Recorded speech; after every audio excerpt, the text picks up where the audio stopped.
I spent almost a year in Indonesia last year in a really Muslim community where I was woken up at 4 a.m. because they had mosques. And at first it was very daunting to me. I was like, how am I going to find my community here? It's just so different. But over time, it's like the people are the loveliest people. We all surf. We all have the same interests. And what was once so scary to me is now just my day to day, and I don't see anything of it. And I think that is just so special when you're able to experience what it truly is rather than just believe your mind of made up stories.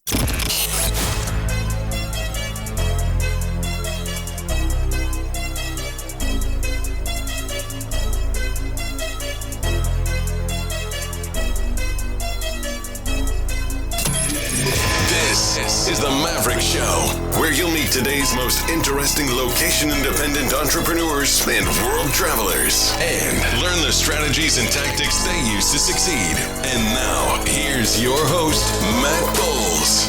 Hey everybody, it's Matt Bowles. Welcome to the Maverick Show. I want to start off by inviting you to subscribe to the Maverick Show's Monday Minute email newsletter so you can kick off each week with a super short newsletter that you can literally read in 1 minute. So there's no long articles, just 3 high-value bullet points each Monday that I've put together for you that could include the best travel gear and gadgets I'm using, or my favorite destinations and what to do there. Could be epic experiences and events I'm attending around the world that you could attend as well. Or it could be things to watch or quotes to ponder, or travel hacks, could even be nomad communities to check out, etc. Basically, I'm going to distill down my ongoing learnings from 10 plus years of being a full-time digital nomad into 3 terse items of value that land in your inbox each Monday that you can consume in under 60 seconds. So if that sounds good to you, you can sign up at themaverickshow.com/newsletter. Once again, that's themaverickshow.com/newsletter. And now let's get into the episode.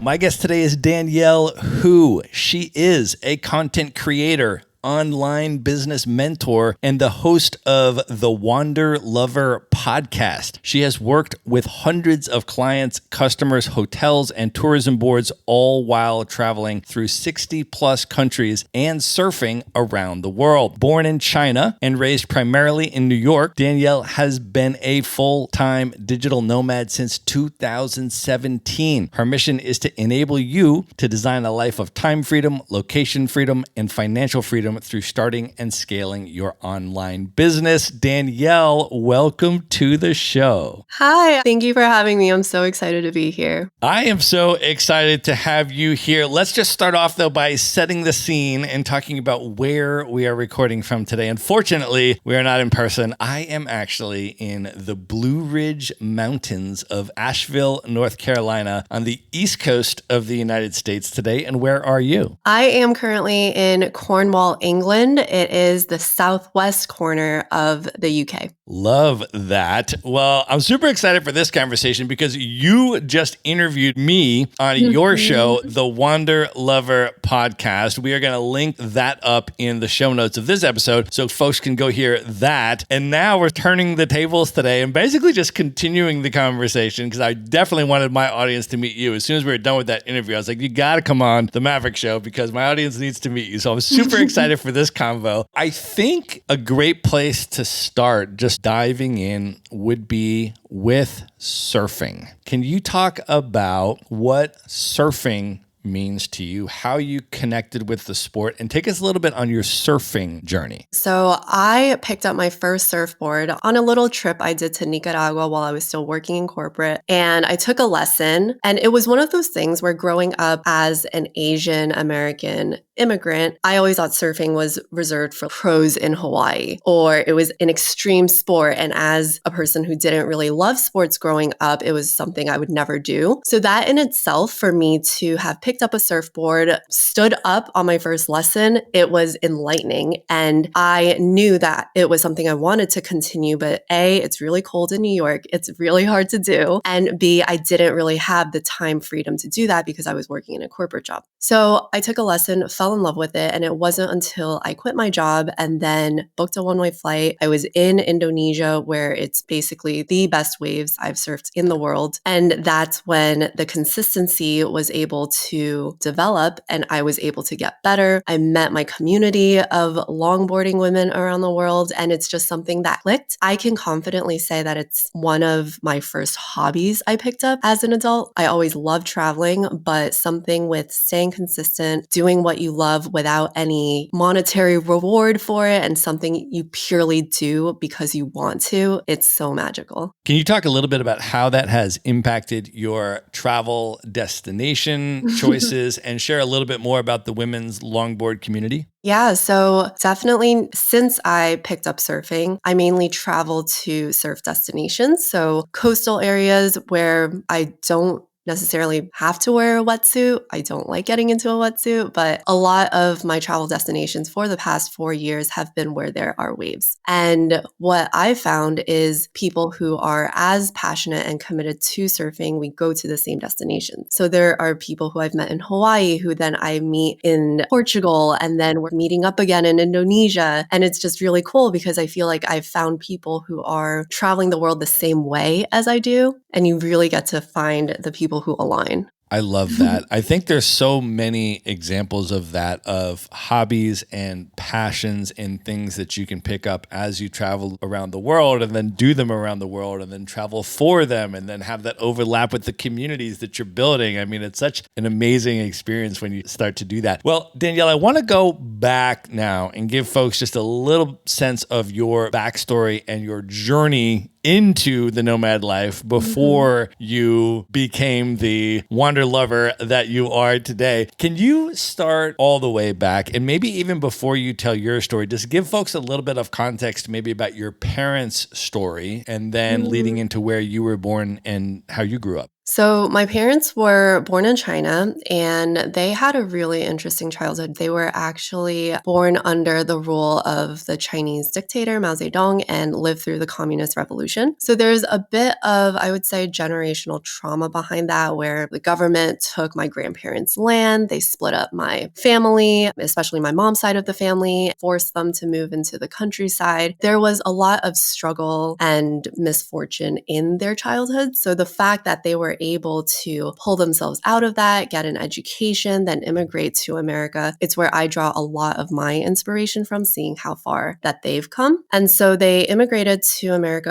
in 1995 when I was 2 years old. And so I was born in Beijing and I grew up in New York. And can you talk a little bit about how that experience was for you, navigating your Chinese identity and growing up in America in an immigrant home? Well, what's interesting is when we first immigrated, we were in Queens, and there were so many other Asian immigrants who that was their first point to settle, and it was kind of easy to navigate. It wasn't until I was 8 years old, my parents moved to upstate New York, to the suburbs, and it was very, very American. And I think that was my first glimpse of all American schooling system, families around me who I felt really different from, and I didn't experience that until I moved upstate. But I really appreciate that because it taught me about resilience. It taught me about opening up my mind to new cultures and adapting to my environment. And all throughout that, it was this constant push and pull of wanting to be different, but then also really wanting to fit in and hold on to my roots. So I think my childhood was somewhat different in the fact that I came from China. How did that evolve as you grew older and as you came of age and eventually started traveling? How did that Chinese and American identity dynamic evolve? Well, I think mainly it's the mindset that I want to be different and I'm proud of being different, right? And for so long, I tried so hard to fit in. I remember just things that I found really traumatic as a child. To me now is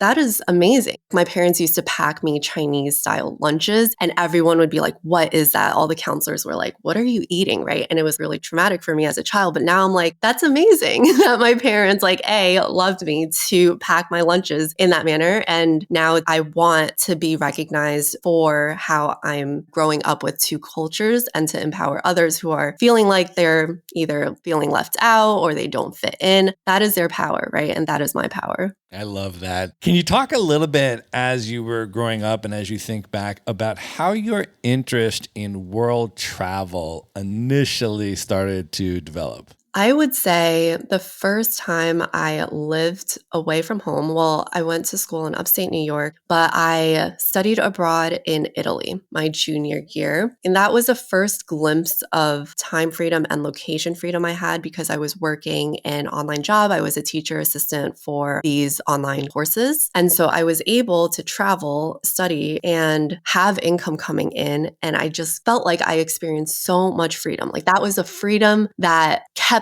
me going even after I was like, I need to experience that again and again or permanently, right? There was no way I was going back to anything less than that. And when I found myself in situations where it was less than that, I knew I wanted to get back. I knew I wanted more freedom. And how was Italy? What was your experience while you were there? Oh my God, I loved it. I took Italian lessons. I ate so much Italian food. I traveled all around Europe because, as you know, the budget airlines in Europe are nowhere near as expensive as the ones in America. So it's very accessible and it completely transformed how I viewed travel. I loved it so much that I studied abroad in Hong Kong my senior year because I knew I wanted to go elsewhere and see more of the world. How was the experience in Hong Kong? Obviously, very different from Italy, but how was that for you at that time? What I noticed was a lot of Americans study abroad in Europe. So I met a lot of international students from America during my time in Italy. But the majority of people who study abroad in Hong Kong, they're European. So what I loved about that was I didn't learn, it's like funny to say, but I didn't learn through my European friends while studying abroad in Italy. But in Hong Kong, I really made a group of international friends. So being in a big city, being in Asia, it also meant connecting with my roots a lot more because it was another kind of who am I situation where I would look Chinese, but I don't speak Cantonese, I speak Mandarin. And it was this whole questioning of, ooh, this is cool. Like, how do I navigate this scenario? And that's what I love about traveling, just putting yourself in those situations where you really get to figure out who you are. Can I tell you that the very first time that I went to East Asia was in 2016, and the very first place that I went was Hong Kong, and it was so amazing. Did you like it? I mean, I loved it. I mean, I just loved everything about it. I was only there for a reasonably short period of time because I then went on to other places, but I was so enamored by it, and I was just like, I must come back here and I must spend more time. So it's kind of on my tippy top of my must return here and spend more time, but I loved Hong Kong. Yeah, and I would say the skyline in Hong Kong is like 10 times more magnificent than the skyline of Manhattan. But I honestly had no idea before actually stepping foot there where I was like, how come no one's talking about this? This is incredible. Yeah, I was very enamored with Hong Kong. I really, really liked it. I have not, though, been to mainland China yet, other than just transferring through the airport in Beijing. I've been to Macau, I've been to Hong Kong. Can you talk about your experience going back to mainland China and what that was like for you? Yeah, so most of my family is still in China. And it's funny because when I go back, I'll like walk through the markets and people will automatically start speaking to me in English. So something about me obviously looks differently. Like I don't even say a word and they just know that I grew up or I speak English, right? So that was the first interesting thing that I noticed. The second one that I noticed the difference between, mainland China and Hong Kong is I would say how liberal people are and a lot regarding political views, but then also just like outlook on life, where I feel like in Hong Kong, I met so many more people who had like-minded thoughts and who were super creative and ambitious and open-minded to things where I could relate to them more. And China, I think because of its history and the way it opened up more recently, it's been harder for me to feel like I quote unquote belong, even though I was born there. Well, I want to talk a little bit about your career trajectory after these study abroad programs. You mentioned you got the love for travel and the freedom and all of those types of things. And then you landed a more traditional corporate job type situation. So can you talk a little bit about your career path and trajectory after these study abroad experiences? Yes, for sure. And it's funny because now looking back, it's clearly what I mentioned before, the push and pull between American values and then my really traditional Chinese parents kind of whispering their whole lives, become a doctor or a lawyer, like get a corporate job, right? And so after I graduated, I worked at Bank of America, where it was very traditional cubicle 9 or 8 to 6 lifestyle. And immediately I knew I didn't want to be there and I didn't belong. How do I get out? And so what really helped was finding other people in the world whose lives I admire. And that's something I still do until this day. But you know, when you like look at someone else's life and something about them, you just know you admire and you want that for yourself. That was me with people working from co-working spaces in Bali. I would be at my cubicle working on Excel, but then I would scroll on Instagram and how are these people in this tropical paradise with that time freedom and the location freedom and the financial freedom that I wanted? And why am I here? And that's when the wheels started turning. If I stayed on my current trajectory, I would be where my executives and managers were. And I do not want that in 10 years' time, in 5 years' time, even. But those people that I was seeing from my phone, I knew I wanted their lifestyle. So how do I do that? And similar to you, I picked up 4 Hour Work Week by Tim Ferriss, where it showed me the roadmap. And now it was like, what do I start? So on my lunch breaks, after work, on weekends, I would be starting online businesses. I learned about drop shipping, Amazon FBA. I started blogging. So all of these things that I had learned, I implemented when I had the time to. So let's talk about your transition, because there's a lot of people maybe that are listening right now to this very podcast who are in that cubicle and that job, and they are curious about the path in terms of what to do while you're still in the job, and then what that entrepreneurial leap looks like when you actually make the transition. Can you talk about that? Yeah, so I gave myself a quit date. So I knew on July 11th, 2017, I would quit my job. And when you give yourself that date, it's really important to work backwards. So I knew that I wanted to be making at least $5,000 a month. I knew the lifestyle I wanted for myself, it would equate to less than that. So I could kind of sustain myself, especially if I wasn't living in New York City. So if you know where you want to go, how much it costs, then you can give yourself that metric. How much do I need to be making and how am I going to be making that, right? And I think once you hit all of those financial goals, it's a lot easier to make that move. And my move was actually sparked by a breakup with my ex-boyfriend, because that was the other reason why I was living in New York. But once we broke up, I was like, there's really no reason for me to stay. And that's when I booked a one-way flight. I knew I had the money coming in, and it becomes a lot easier and achievable that way. And how did the transition go for you? What was your plan for that date? You were going to leave your job, and then what was your first move? How did you set up your new location independent life? Well, so I stayed in New York for, I think, around like 6 more months until the breakup. But then as soon as we broke up, I booked a one-way flight to, well, first Sydney and then to Bali. And I had no idea how long I wanted to stay. I thought I wanted to move to Sydney at first, but I spent a few weeks there and I was like, you know what, let me check out somewhere else. I've always wanted to go to Bali. Went to Bali. That's when I first started surfing again. And I found a community of other digital nomad entrepreneurs, went to my co-working spaces like I had always wanted to do. And so that was the easier transition. Whereas in Australia, I felt like I didn't find that community. So I would say if you are thinking about booking that one-way flight, be open to what life brings your way, right? Your original plan may not always work out, and that's okay. But with this newfound freedom that you have, you can't go wrong. I also want to talk about how you actually built your business and go behind the scenes a little bit to understand that process. Maybe just start off by talking a little bit about what the Wanderlover offers today in terms of the business coaching services. Maybe just describe a little bit about the business that you run today, and then go backwards and take us behind the scenes and talk about how you built it. So the Wanderlover, I would say, has gone through a few iterations. Currently, with online coaches and creatives, I help you start and scale your online business. I call it the quote unquote business side of creativity, because when you're good at something, that's one thing, but to be profitable and make money off of it and to excel online, that's another skill set, right? So I do that through private coaching, mastermind courses, and ebooks. And when I first started the Wanderlover, it was purely a blog to document my travels. I started an Instagram. I hated being in front of the camera, so I actually was reposting other people's travel photos and telling people to tag the Wanderlover to be featured. I was really stubborn and reached out to at least 10 to 50 hotels and brands every single day to partner with them, wanting to promote them. And it wasn't until COVID hit when I realized, hey, I can't travel anymore, but I know how to make money online. Let me expand into business coaching instead of just content creation and promoting. So now I would say there's two kind of avenues for me personally for income. It's the content creation side and the coaching side.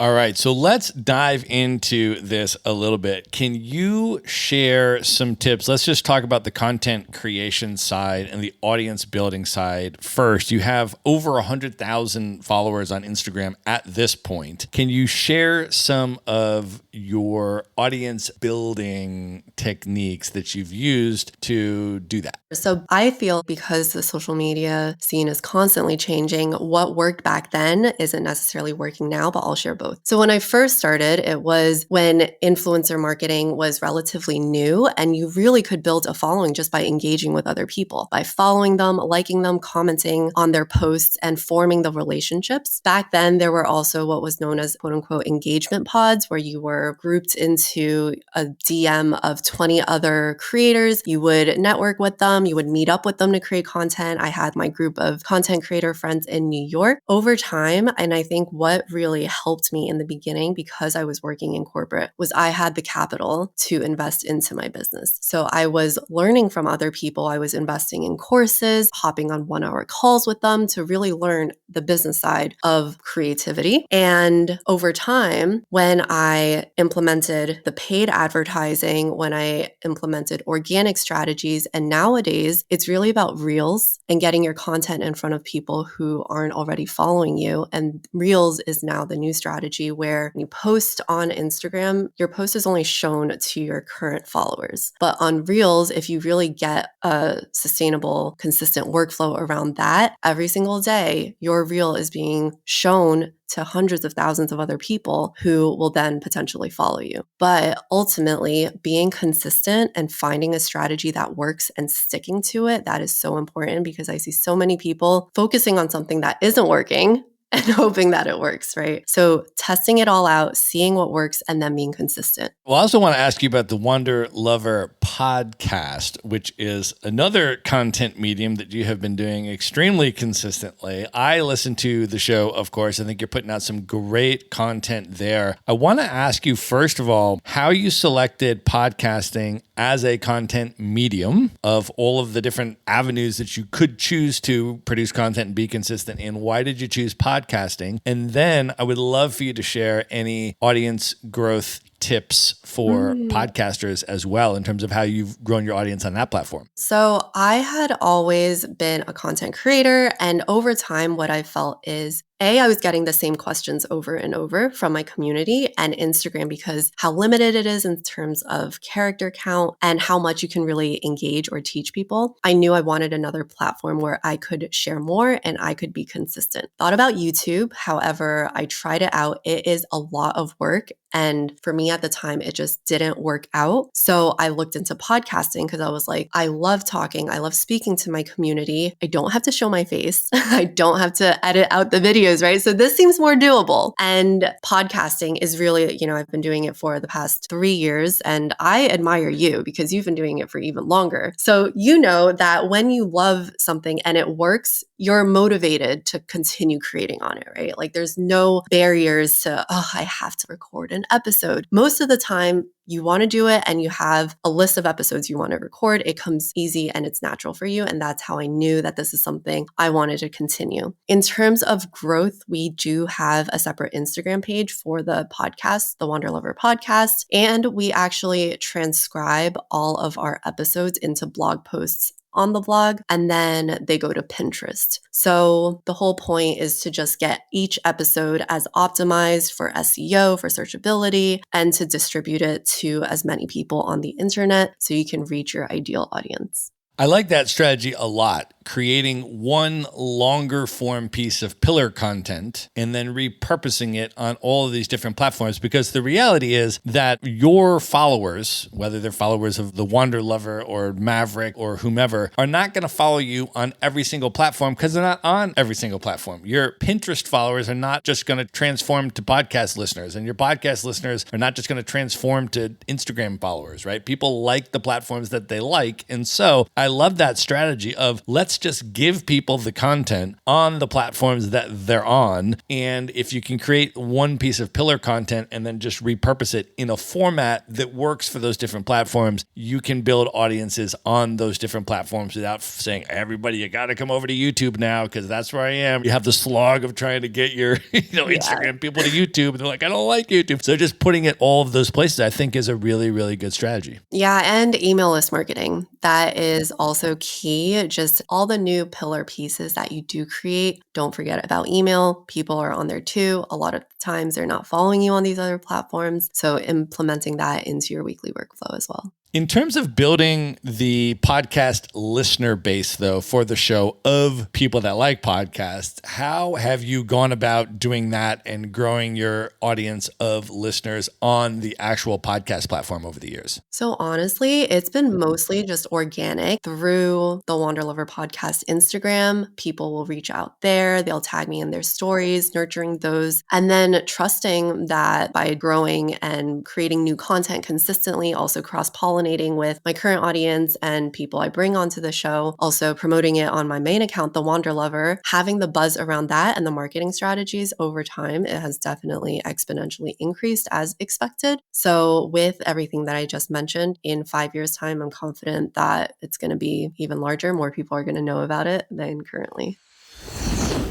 All right, I want to pause here and let you know that I have put together for you what I consider to be the 7 keys to building a location-independent business, even in a space that is not traditionally virtual. Now, my company, Maverick Investor Group, is a U.S. real estate brokerage that helps people to buy cash-flowing rental properties in the best U.S. markets from anywhere.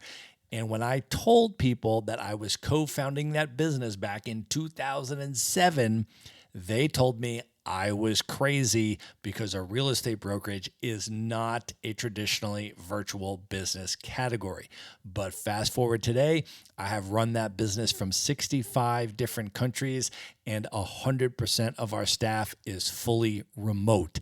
And since then, I have been asked to speak around the world at Nomad conferences about how to do this. And now I have distilled it down for you to the 7 keys of building a location-independent business. And you can get that at themaverickshow.com/keys. This is completely free. It's just going to ask you to enter your email address, which will put you on the Maverick Show's Monday Minute email newsletter if you're not already subscribed. And then you can check it out. It's waiting there for you now, themaverickshow.com/KEYS. And now, back to the episode. You have now coached a lot of people and helping them build their remote businesses. And I want to ask you, just in terms of reflecting now on the clients that you have worked with, what are some of the most common themes in terms of obstacles that your clients come to you with that remote entrepreneurs are facing? And then what have been some of the biggest breakthroughs where people have smashed through those obstacles and really taken their business forward? So for people who want to get started but don't know how, the most common theme is feeling stuck. And it's more so themselves that are getting in the way. As they're reaching, their first $5,000, $10,000 months, a lot of the times it will be very time intensive and they feel like they're getting burnt out. So what we work on there is to really outsource, hire team members, really free up the time, maybe think about some digital products that they can implement. So restructuring that, but they have the business side down. And And then as they're trying to scale, it's really about this lifestyle business alignment where maybe they want to have kids, maybe they want a completely remote or passive business, right? Aligning their income goals to their lifestyle goals. Do they want to continue traveling forever? Do they want to buy a house in the near future? So I feel at every stage, it's a different set of problems. But once they realize what's actually holding them back, that's when we can work out a plan to get them to the next level. And for you personally, as you've built this coaching practice over the years, what have been some of your personal leverage points that have really taken your business to the next level when you are grinding and grinding and grinding and trying all this different stuff, and then you really see like, whoa, like that worked? What have been kind of some of your personal leverage points in terms of your business success? I think for me personally, finding where I can have the most time freedom, location freedom, financial freedom. And I've found the most success with digital products. So products that I have funnels up for that just sell in my sleep, make a positive return on investment every single month predictably. That has been my greatest success because surfing is a really time intensive sport because it depends on the tides. It depends on how often you can go in the water. And I really prioritize that in my life. So I kind of design my business around that because if I have a lot of coaching calls on my calendar, I can't surf, right? And when I realized that I could technically take on more clients, but let me really make sure they are my ideal clients before working with them because I value my time so much. So when you're honest with yourself, what kind of business you want to create and what kind of life you want to be creating, maybe you'll find it's not only the location freedom, maybe it's not only the time freedom or the financial freedom, but it looks different for everyone and you really have to honor that. Well, I know you have experimented with a lot of digital products and refined them and tweaked them and tested them and all that kind of stuff. So in that process, what have you found have been the most successful digital products? Maybe give some examples of your own that have performed the best. And then for folks that are interested in creating a digital product, what are the elements of a successful digital product? Yeah, well, the first is definitely a digital product that people need and want, right? So I always encourage my clients to follow the demand. You never want to create something before proving that there is demand for it. You don't want to assume what your audience wants, right? So that is number one. Number two is really building an authentic relationship with your audience and focusing on audience growth, whether that's just having conversations in the DMs or using paid advertising to grow your reach. Having that in place will allow more and more people to see your digital products. And then over time, it's optimizing. It's really seeing what is working, what isn't working, analyzing, using numbers and data to drive the decisions instead of just giving up after the first month when you're like, I didn't get as many sales as I wanted, right? So having a long-term plan of how you're going to scale the marketing, I think when you follow that, you're going to have the audience, you're going to have the product in demand, and over time, it can only scale. Well, I also want to talk to you about this lifestyle of time freedom and location freedom that you have been living for 6 years now. Let's start off just basically, I'm curious, how do you structure your lifestyle in terms of selecting the location that you're going to go to next, selecting how long you're going to stay at that location? What does your general lifestyle look like? So generally, I will go somewhere for at least 2 weeks, see how I like it, and then choose whether to book somewhere for a month or move somewhere else. And most recently, it's been driven by life changes. So I'm in England right now. There is surf, but I'm here planning our wedding that is going to happen in September. Just got engaged last month. So I am able to stay here for a few months so that I can meet with vendors and spend time with Rags' family and friends. So most of the times, it's dependent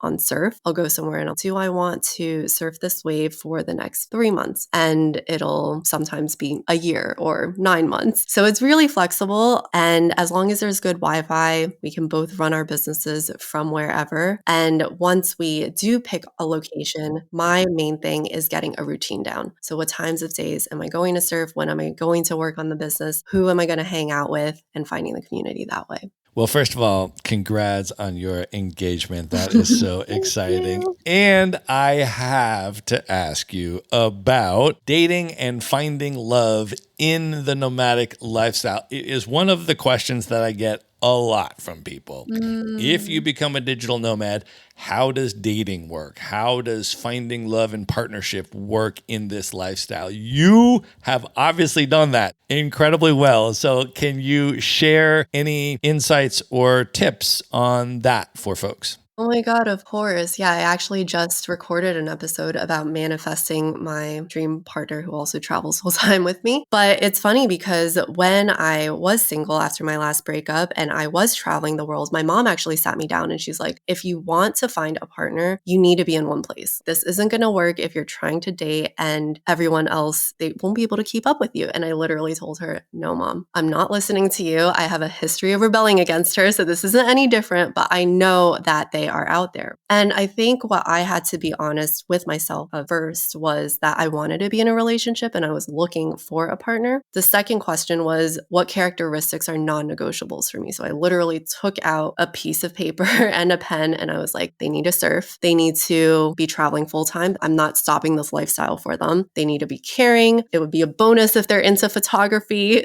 so we can create content together. And the feeling of feeling aligned in life goals was really what I was looking for. And after I wrote all of that down, I put it away. And within the next year was when I met Rags. And I, in the back of my mind, was like, he checks off like most of these boxes. And I feel like when you have that list to operate by, you see people with different filters. You're so clear on what your filters are and you're honest with yourself. Like, I want to meet someone like that. So that's what happened. And I also think it's really important to go out and meet other people, because if you're looking for a relationship and you're not in one, chances are the person you're going to end up with isn't going to be in your current circle of friends. Maybe they will be, but most of the time they probably won't. So go out there, meet new people, go on the dating apps and get yourself in front of as many people. You're kind of like marketing yourself. You're like, I'm out in the market and this is what I'm looking for. So I think being super clear on what you want, being really stubborn about it and not stopping to meet people until you find them, that's what I would say would work best. I love that. And I'm so happy for you guys. I love the nomad love stories. So thank you for sharing about that. I also want to ask you how you structure your days in terms of work, optimizing your productivity. And maybe this is even an extension of the relationship question because both of you run businesses. And so maybe share a little bit about, as you travel the world together, running your businesses, what do your days look like and how do you optimize your productivity and your output? So I think for both of us, surfing, depending on the tides, if we want to surf that day, that will be number one priority. What's really helped me is getting organized. So I use ClickUp as my project management tool. It's where I have all my daily deliverables on there and all the projects I'm working on. So I have this tab open right now. It's called Morning Reset. Every morning when I'm ready to get to work, I click on it and it literally tells me every single thing I need to do for the day. I also have a brain dump section where any new ideas that come to me, it's automatically recorded on there. So I basically can rely on ClickUp to remember things for me. And having that is such a game changer because I'm not forgetting things. I'm a very forgetful person, but recognizing that and developing your own way to work around that is life-changing. And that's what's worked best for me, being on top of all of my deliverables and my team. And I want to ask you too about traveling with a relationship partner. My first 3 years of nomading, I was actually in a relationship and we embarked together from living together in LA into a nomadic lifestyle. And my first 3 years of nomading, I was doing it with a relationship partner. And then we ended up breaking up a while ago. But I have that experience. And I tell people that How was it? it was amazing, but it was very different from living in one place together, right? For a number of reasons, right? The first thing I tell people is like, listen, even if you're not getting in the nomad life, you're just like dating someone locally and that's your thing and that's what you're going to do long term, go on a trip together. Because when you travel with someone in general, under any circumstances, that is entirely different. And you learn so much about the person when you travel with them. But the other thing that comes into play, I found, is that when you're living together in one place, you're both going off to your separate jobs during the day or whatever you're doing. And then you come back at night and you spend some time together in the evening, talk about your day. When you're traveling together, oftentimes you have the potential to be together 24/7. We're working together, we're surfing together, we're eating together, we're going out together, we're doing this, we're going to socialize place together. That's a potential possibility if you choose that, which is so different from living in one place together and having your lives that way. So I'm curious about how you have optimized the partner travel dynamic in a way that is optimal for your relationship. Yeah, so it's funny because when I first met Rags, we matched on Tinder, by the way, in Bali. And I was living there. He was on a surf trip. My profile had said, "I'm living here. Please swipe left if you're just visiting." And he liked the challenge, so he still swipes right.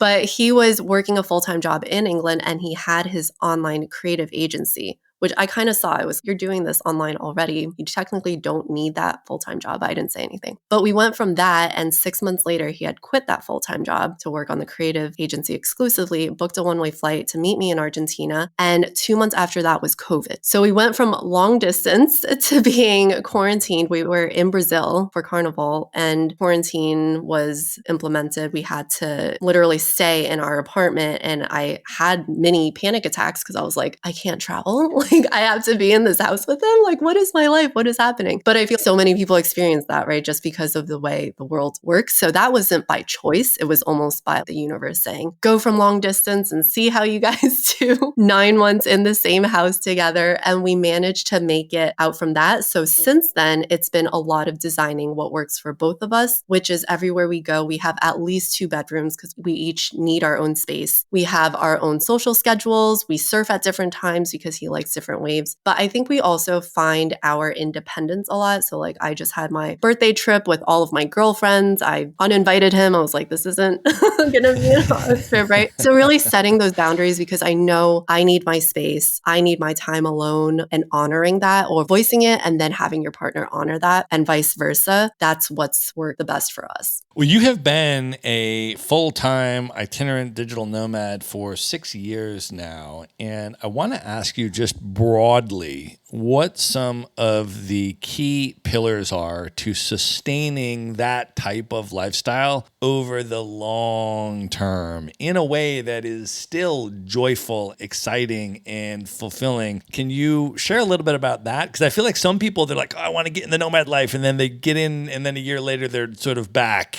where they started it, and then it's just like, oh, it wasn't for me. And a lot of times what happens is, let's be honest, they don't adequately nurture all of the key pillars that are required for this lifestyle, right? So in some people, it might be they partied too much and they didn't work enough and they didn't make enough money. Or other people, it might be like maybe they worked too much and they didn't socialize enough and they got lonely and they needed to go back home because of that, right? Yeah. I mean, there's all sorts of reasons. And so I feel like to sustain this lifestyle for as long as you have, there's a lot of things that are important pieces to being able to do that in a way that is really fulfilling. Can you share what some of those keys are? Yeah, that's such a great question. And I actually think the key for me is to have passions and goals outside of just this quote unquote location independent lifestyle, because those passions and goals are so much greater and grander in a way. And my business gives me the freedom to enable me to be the best at what I do. So for example, this year I am getting married, and this is taking the number one seat. Like, I have all this wedding planning and my business enables me to be here. But every year I kind of have like a different goal. Last year it was I really wanted to hang 10 on my longboard, which is when you walk up to the top of your surfboard. And so I relocated to this remote island where they just have perfect longboarding waves every single day. And then the year before, I really wanted to meet a community. So I went to a place where I found other digital nomads and I made really great friends. And that's what I was craving at the time. So instead of thinking about it as location independence or traveling is the end goal, I kind of see it as it enables me to do such greater and grander things in my life. And that's why I would never go back, because going back to a corporate job would mean I'm sacrificing all of that freedom I have. Does that make sense? Totally makes sense. I also want to ask you how you think about the concept of home.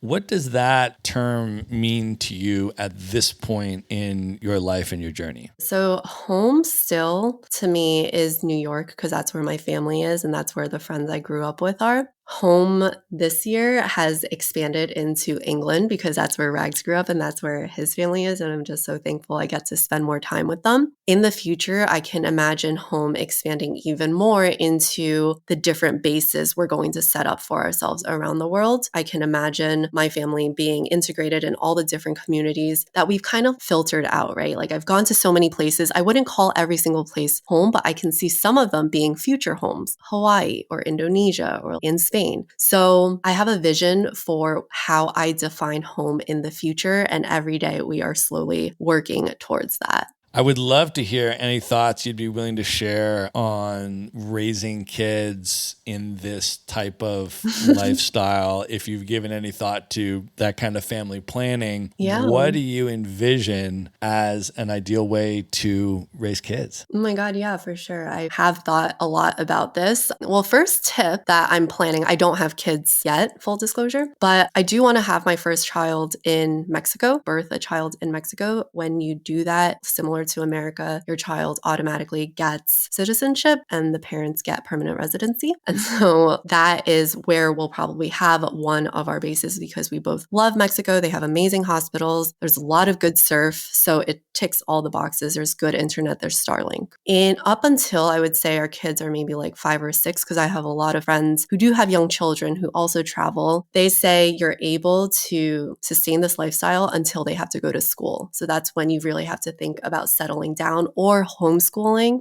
But for me, homeschooling just isn't an option. So we're thinking either Hawaii or Portugal is where I've met the most young families. I also want to ask you now, 6 years into this journey, how have your thoughts about travel safety evolved from when you started traveling until now? I always say, if you want to go see a place, go and check it out for yourself. Do not research the news because the news is always fear mongering. There's so much. If you want to find bad news, there will be bad news out there, right? 100% of the time, at least from my experience and many of my friends' experiences, it's going to be nothing like what someone else experienced. And being on the forefront of this, prime example was when I studied in Hong Kong when they had the umbrella protests. So there were so many protests on the streets. Every single one of my friends and family members were texting me like, "Are you okay? It looks chaotic. The police are tear gassing everyone." And I was literally safely tucked into my dorm room overlooking the ocean. And I knew nothing about what was going on in the center of town, right? But everyone in America thought I was in danger. So taking myself out of that, that is what the media portrays. They'll pinpoint one story and they'll make a full story out of it, but it doesn't highlight what most of the country is going through.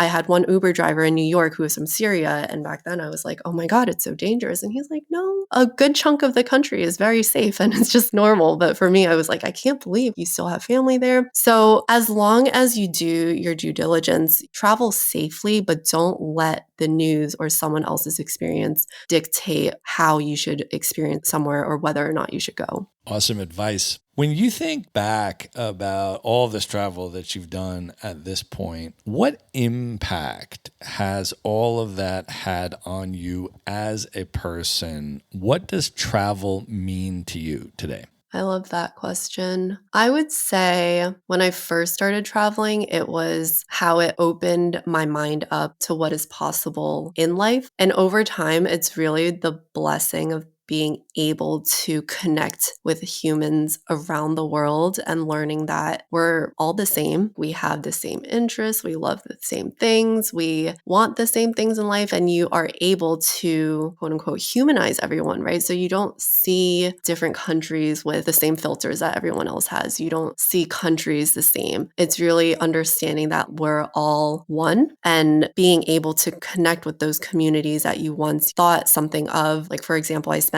almost a year in Indonesia last year in a really Muslim community where I was woken up at 4 a.m. because they had mosques. And at first it was very daunting to me. I was like, how am I going to find my community here? It's just so different. But over time, it's like the people are the loveliest people. We all surf. We all have the same interests. And what was once so scary to me is now just my day to day, and I don't see anything of it. And I think that is just so special when you're able to experience what it truly is rather than just believe your mind of made up stories. I love that. That's a great place to end the main portion of this interview. And at this point, Danielle, are you ready to move in to the lightning round? I am so ready. Let's do it. The lightning round.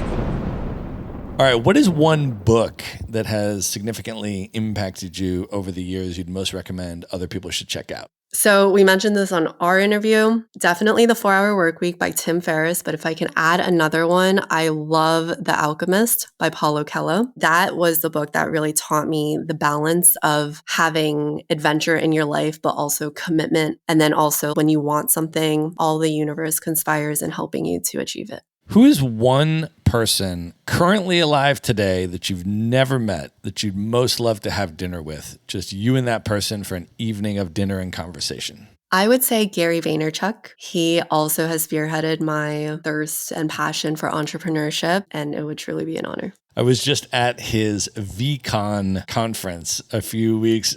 Oh my God, how was it? Oh, it was amazing. It was the second one that I've been to of his. This is for people that own his NFTs can get access to these super conferences that he's doing for 3 consecutive years. So that was the second one out of 3. And I recorded a podcast episode with Nora Dunn, who also is a holder of his VFriends NFT. And we were there together. She's a full-time nomad as well and stuff. So we had a blast there. But yeah, super amazing. And I agree. I mean, Gary is definitely somebody that people should be following and paying close attention to. And that would be an amazing dinner. Yeah, and so ahead of his time. I aspire to be like him when I'm his age, just not caring what other people are saying, but forming his own ideas and not getting trapped in that quote unquote old mindset.